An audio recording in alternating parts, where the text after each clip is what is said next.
All right, let's go through this. I want to see what Mitch Johnson had to say about this entire situation. So first and foremost, I want to go ahead and say this, okay?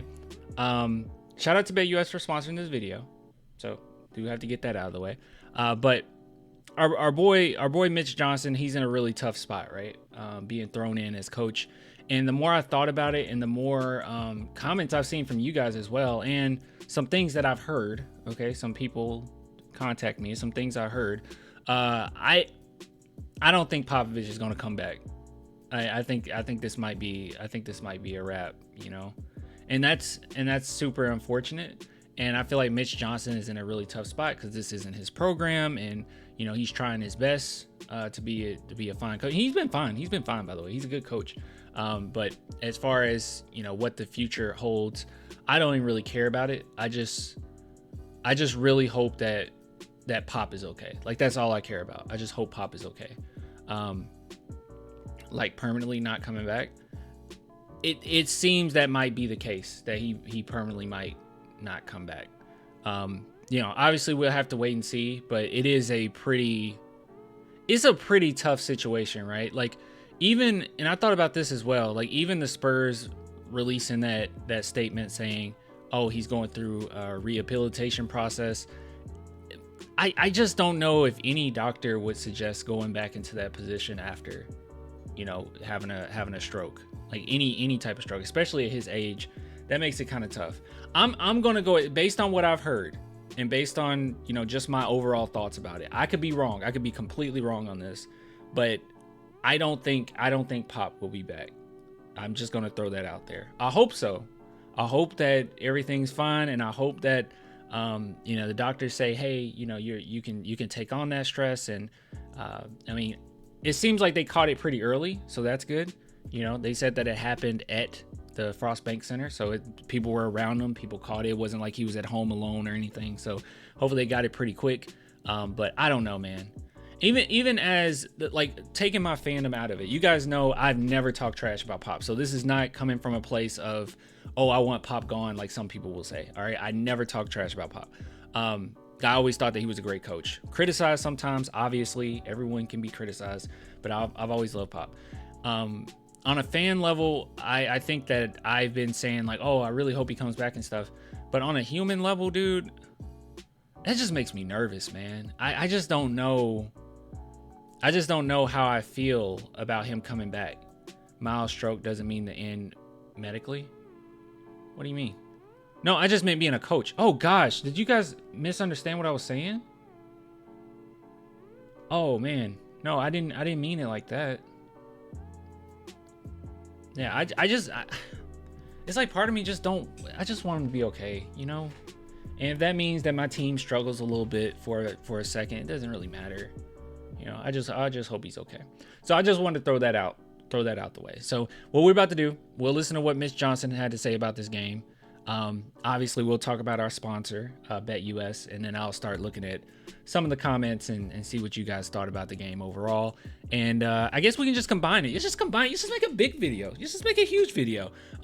Because I also want to kind of talk about this game overall, right? Like we have a game tomorrow, or when this is uploaded today.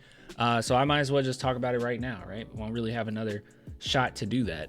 All right, Mitch Johnson, take it away, my boy. What do you have to say? Speak. You guys can't hear that. There you go. What'd you learn about your team tonight, Coach? That was creepy. Shout out to Spurs Reporter. I think that was Spurs Reporter talking. That was creepy, my boy.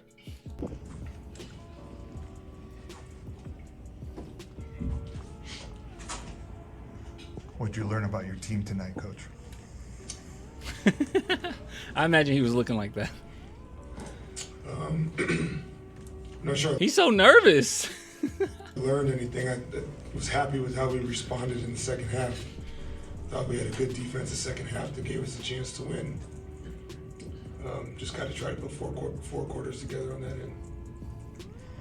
end. Coach JJ Redick said before the game that Victor's shooting was a point of concern for them. And did you see how they adjusted defensively against him today? Yeah, we're gonna have to look at those stats. I don't exactly know the percentages of Wemby tonight, so we're gonna look at that later. Yeah, they're well versed in many defensive schemes. They've got a couple guys over there that have been doing this a long time. Excuse me. And they made some adjustments. They gave us a lot of different looks. I thought Victor was great. I think it's tough. He didn't get a whistle tonight. Didn't get any free throws. I think that's tough. I thought he had some strong drives. Fine. Is that a fine? I think he's getting fined for this. Expect a fine. You're getting fined for that. I like it though. I like it, Coach. And we'll just have to stay with that and continue to help him find solutions to continue to get to the paint and get to the rim and wear those refs down.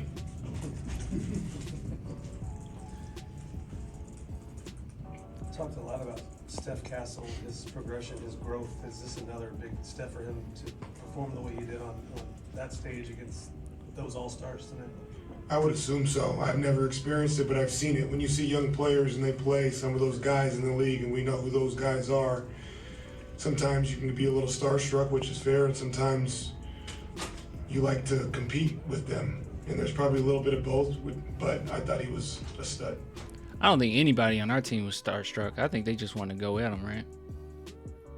Right? I didn't think Steph Castle. Well, Steph Castle took a few shots where I was like, whoa, what? I never seen you act like that before. What was that? Just from the competitive aspect, not the results. He played great, but just the way he attacked the game, I think, says a lot more than the numbers, and his numbers were loud. Each the last two possessions both went through Victor. One, I think he missed a three. Another, I think there was an offensive foul on that play. The other, he made a pass to Steph. Yeah, I agree with Gregory here. He said, because someone mentioned how he takes too many threes. It's one of those things where I'm going to get to my rant, but yeah, Gregory just says we don't complain about the threes when it hits, take the good with the bad. Yeah, definitely. Well, to an extent, but yeah, I agree. Just both those plays, did you get what you wanted? Were you happy with what y'all were working to get? Yeah, and the play was for a couple guys, but yeah, ball found him, which is great for us. He made a pass to Steph. I'd have to go back and look at it to see if it was exactly what we wanted. I know the time before, him and Devin got in pick and roll. They switched. He was going to post up, and then Devin took it. So I think we were trying to get a couple guys in some actions to have a couple different looks. Excuse me, I thought we had some good looks. Yeah. This might be an overly simplistic question to ask, but do you know what you want in those situations with a growing team? Like, does a team know what its bread and butter is in those situations? I definitely have an idea of it. Our staff does, but that's the first close game like that with Devin Vassell, Chris Paul, and Victor Wembanyama. So we're definitely going to continue to learn, and we'll have feedback from the visual.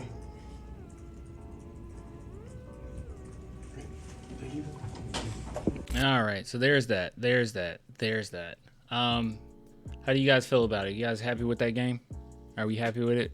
Are we excited? Not really. Me neither. All right. Well, before we get into the next order of business, in which I want to talk to you guys about the game a little bit, and then we'll look at the stats, and I have some thoughts. But before we do any of that, BetUS. Big shout out to BetUS for sponsoring this video as always. And yeah, it doesn't look like I was trying to look for the in-season tournament, but it looks like that might be done. But hey, just for funsies, if you go to NBA championship winner, if you want to bet on that at all, you can see that the Spurs have no shot. They have no shot whatsoever. Don't do this. Never do this. $10 to give you $1,500. I'll tell you right now, they're not going to win. Maybe it's just me being, little upset. All right, a little butthurt about this game, but I don't think that's going to be the case. But there's some really good ones here. Maybe the Nuggets might be one that's a little risky, but there's a good possibility. Timberwolves, I don't know about that one. But the Dallas Mavericks, that's another good one. They just went to the finals. So if you guys are interested at all, just head on over to BetUS. Use the promo code. This is the kicker, okay? This is the big deal right here. Use promo code YouTube150. YouTube150. You'll receive 150% bonus on that first deposit, 125% bonus on that second and third deposit, up to $2,000. So go check that out if you guys are interested. Only if you're interested. But yeah, big shout out to BetUS. All right. I'm gonna take a look at you guys. But let's go to Spurs ESPN here. Let's go to Spurs ESPN. All right. Wait, why is this ESPN Plus? I don't want to go to ESPN Plus. I don't care about ESPN Plus. I don't do that around here. I don't care about none of that. I don't like that. All right, let's see what some of you guys are saying. And we'll see if I agree with any of it. There's a lot of comments right now. Keldon is average player. I agree. Zach is the worst backup in the league. I disagree. Barnes is inconsistent. I disagree. And Malachi is a G leaguer. I highly disagree. I agree with one part of your statement, though. You might just be upset, though. Why the F did Stefan take that shot, Clan? Okay, all right. No one's focusing on what I was angry about, right?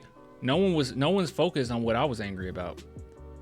So first and foremost, that shot that Castle took at the end, I don't know why. I don't know why he got the ball. First off. Victor Wembanyama, that was a pretty dangerous pass to Castle in and of itself. And I wouldn't have wanted Steph Castle at this state in his career, very young career, taking that last shot. Like, I would like for us to try to figure out a way with either Wemby or Vassell taking that shot. With that being said, Castle was hot tonight, so I'm not that shocked. He had the highest plus minus of anyone on the team as well, and played almost the most minutes behind Victor Wembanyama. So he was 33 minutes. Vic was 34 minutes. So yeah. So I'm not angry with him taking that shot, especially the fact that he was 3 for 4 from 3 for the night, right? So he was hot. I think because that was a 3-point shot he took, I believe. So at that point he was 3 and 3. So I'm not, 3 for 3. That's perfect. What it is. So I'm not upset about him whatsoever. I don't really think that was the problem. It felt kind of as if we lost the game before that. So, first and foremost, let's go ahead and just say all of the positives, right? AD has how many points? Like 40? Yeah, 40. He had 40 points. 10 of which from the free throw line. So on the floor, 30 points. All right, so let me go ahead and get this out the way. Positives. The Spurs started off very strong. They were in the game the entire time, and it was anybody's game. I think at the end, it was going to go back and forth. And, I believe that we could have won, right? I think a lot of us thought that we would win. But it was a close game. They played hard.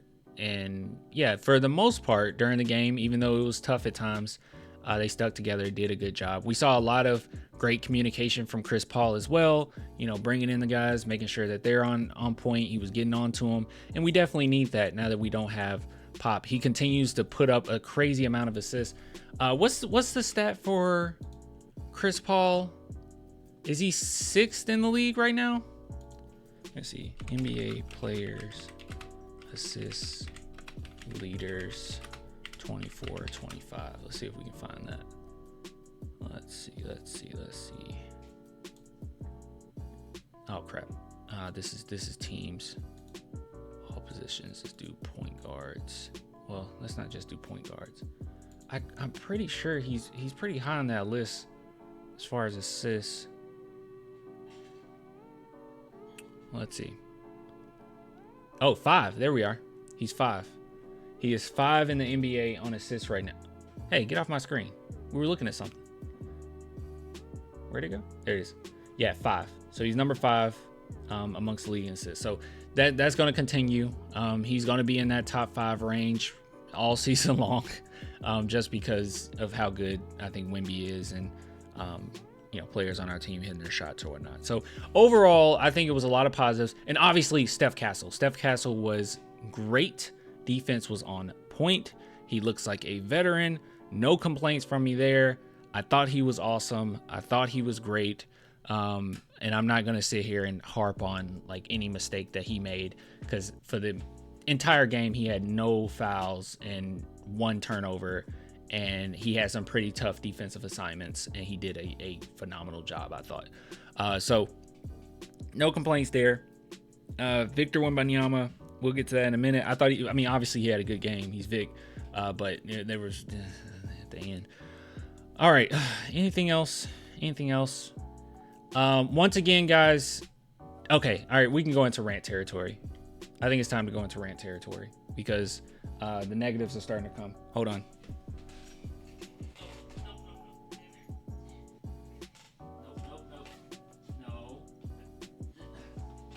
Okay. Sorry, had to put my cat in her backpack. She was getting ready to jump up. Like I could tell. I was like, no, you cannot jump up here. Okay, not during this rant. Now she's laying down. She's okay now. All right. Here we go. So I'll start small, and then I'll make my way up. Okay. Devin Vassell, he should have been way more aggressive in this game. I know he only played 22 minutes. I know that he's not 100%. I don't want to see 13. There were quite a few shots that he just didn't take. He just passed up. And I don't want to see that. And especially a game like this, we absolutely need you. You should be putting up as many shots as humanly possible. Don't take it if you're double teamed or whatnot. But there were many of occasions where I was like, Devin, just take the shot, man. Just go for it. Just do it. 13. I don't want to see him put up 13, man. I want to see at least 16 to 20, like at least with 22 minutes.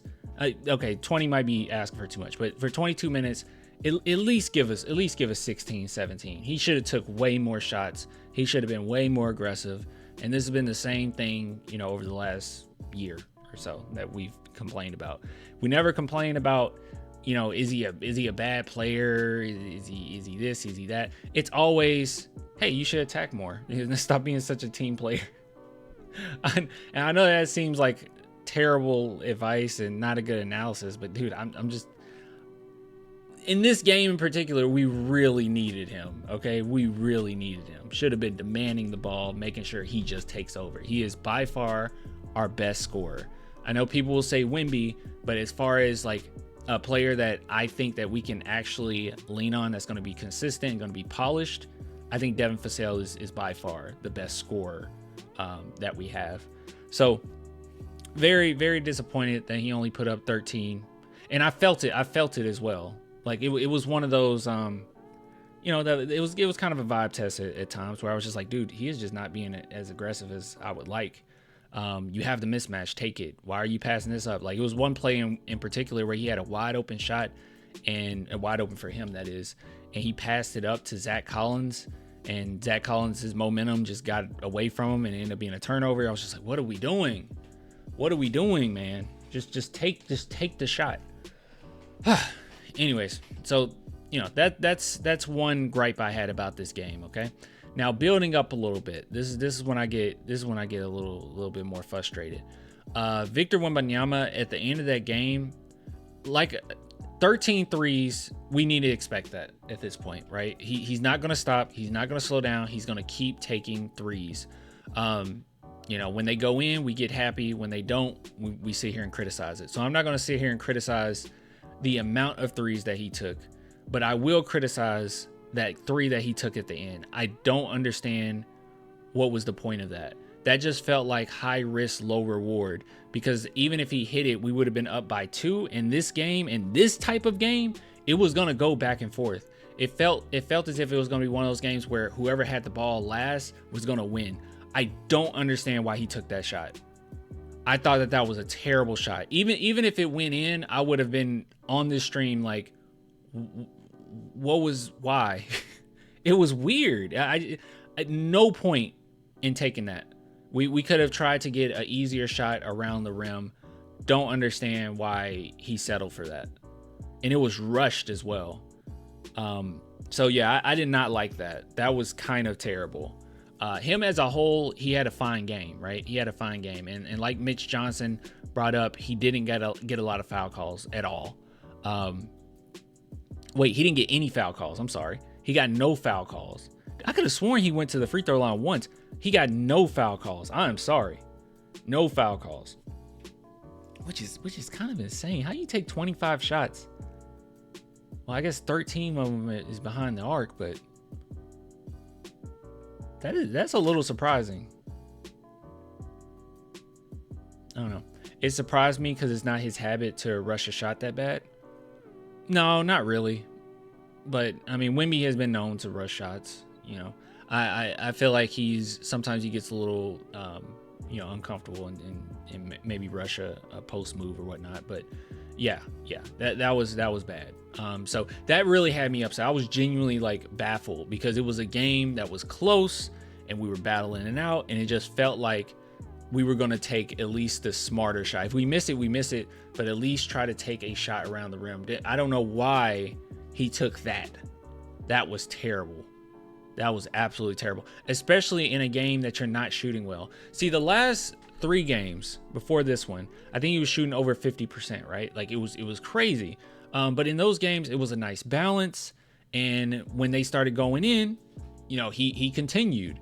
But in this game where the 3 just isn't getting knocked down, man. And I know you have that clutch gene. I really do believe Victor Wembanyama has that clutch gene. I think he's going to be one of the greatest players of all time. Maybe the greatest player of all time when it's all said and done. But you shouldn't have took that 3 at the end. I won't complain about 12 threes in a game, especially with how well he shot it, and especially with them basically just telling us as fans, this is what we're going to do. I'm not going to trip about it, but I am going to trip if the situation that we're in, you take that type of shot. Situational basketball. There was no reason in doing that. Like I said, at best, you're up by 2. Now, I feel like if we were already up by, 3 or something like that, or maybe even we're up by 2, you take that 3, it's high risk, high reward because the game is just so close in and of itself. But, I don't know, 3 just to go up by 2, I don't know. I just don't think that was smart. Anyways, so that kind of bothered me. That bothered me. So overall, obviously, Vic is that man. He's the guy. He's him. But yeah, that ending, I was like, come on, bro, you're better than that. But the thing that really irritated me, guys, now this is what really bothered me, okay? And it continues to bother me. And you can correct me if I'm wrong. But I'm not wrong. But that last lineup that the Spurs had there on the court, why is Julian Champagnie not finishing off any games? Can someone explain to me why Julian Champagnie is not finishing off games? Why are we finishing off games with Keldon Johnson? Because at the end of the day, he is inconsistent, and that's fine. Okay, we're not gonna have to rely on him on his offensive ability in the stretch of games. I'm not really worried about that. I'm not like, oh, Keldon Johnson definitely gonna have to hit this shot. I'm not really worried about that. Okay, I mean, you need to be, if you're open, you need to be able to hit it, but I'm not worried about it. But I don't see any benefit in having Keldon Johnson at the end of these games. I don't get it, because at the end of the game, you need defense. This game was close. You were going back and forth. I really do believe that Julian Champagnie should have been in. He can shoot threes more consistently. He hasn't been great at shooting threes as of late, but we all rely on him. We all think that he can shoot threes better than Keldon, right? That's what he is. He is a 3-and-D. You're gonna get defense. You're gonna have that 3-point threat, and at the end of the day, I could see the benefit of having him on the court. I don't see the benefit of Keldon being on the court at the end of this game. I don't get it. And the reason why I bring this up is because with Victor Wembanyama taking that terrible shot and Keldon Johnson's terrible defense, that was kind of game, right? They took the momentum from there. Wemby missing a shot and LeBron James getting past Keldon with ease for that easy layup. It was like, good God, man. Why? I just don't see a reason. Can someone give me a reason why Keldon is in the game over Julian? 3-point shooting. I trust Julian Champagnie more. Is it rebounding? Julian Champagnie's a better rebounder.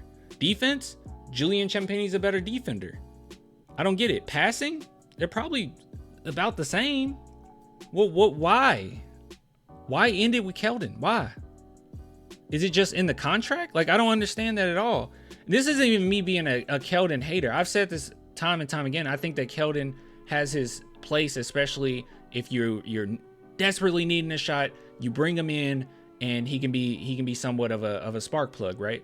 But in this situation, when you have Champagnie on the bench, why not play Champagnie? I just need somebody to tell me, Julian or Barnes. Keldon is awful defensively. Well, even Barnes is like, okay, someone can make a decent argument why Keldon can be in over Barnes, right? Because Barnes hasn't, like, I don't know, created a storm out there or anything. You know, he hasn't been the best player in the world or anything. But I just don't understand Keldon getting precedent over Champagnie at the end of these games. I think they did that just because Keldon is physically the strongest guy to guard Braun. It don't make sense. Is that it? And you know what? I would take that if this didn't continuously happen. I made this same complaint. Was it last game?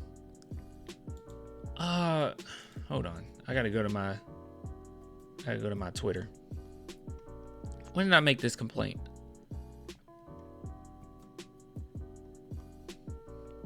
Why is Keldon closing another game? Yeah, literally 2 days ago. It was last game. They keep doing it.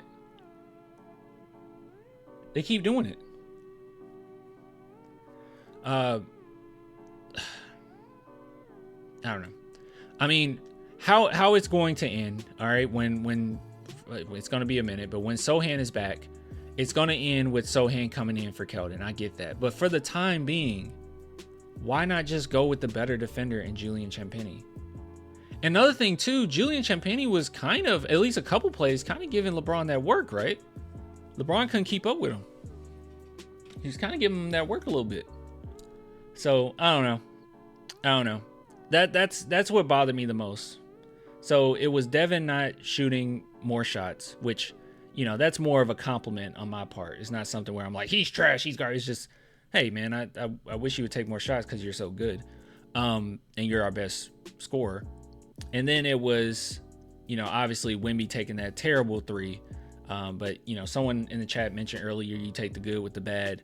And I get that. It's just situationally, don't take that three. But Keldon Johnson, that's the one that I just couldn't take it, man.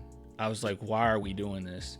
And if anyone thinks that I'm just hating or, you know, I just don't like Keldon for some reason. I like Keldon as a person. I like him as a teammate. I think that he seems like a nice dude, you know, and I think a lot of the players love him as well. I love the energy that he brings. I love the sheer amount of effort that he brings every single night. I love all that about Keldon, okay? So let me say that. But if you really do think that I'm just hating, just pay attention. Pay attention to Keldon defense. Just, you know what? At the end of games, when it's really close, don't look at anybody else. Just watch Keldon. Just watch Keldon. On the defensive end, just watch Keldon. You can watch the highlights of what happened on other areas of the court, okay? Just watch Keldon. If you think that I'm tripping. Someone messaged me. Well, I don't know. Did they message me or was it in chat? I don't remember which one. But someone mentioned it just the other day when we were live. I think I might have saw a message. And they were like, Clan, I see what you were talking about. I see what you were talking about Keldon. The reason KJ plays over JC, his 2K rating higher. That's funny. Thanks for the super chat. Castle is a quick learner. He's just super well coached, you know. Don't forget that he's a champion, right? So he knows what it takes to win. It's not easy to win a championship in NCAA. I might make the argument that it's tougher to win in the NCAA than it is in the NBA. It's really tough. You only got one shot, you know. One screw up, one game, one screw up, and you done. One mental fluke, and you're out of the tournament. So, man, it's frustrating, dude. It's so frustrating. But I don't know. All right, I know. I'm just a Keldon hater at this point. Most people think that. Guys, is there something wrong with the Tyson fight? I don't know. I'm gonna look at that in a minute. All right, anyways, let's get out of here. Big shout out to BetUS for sponsoring this segment. But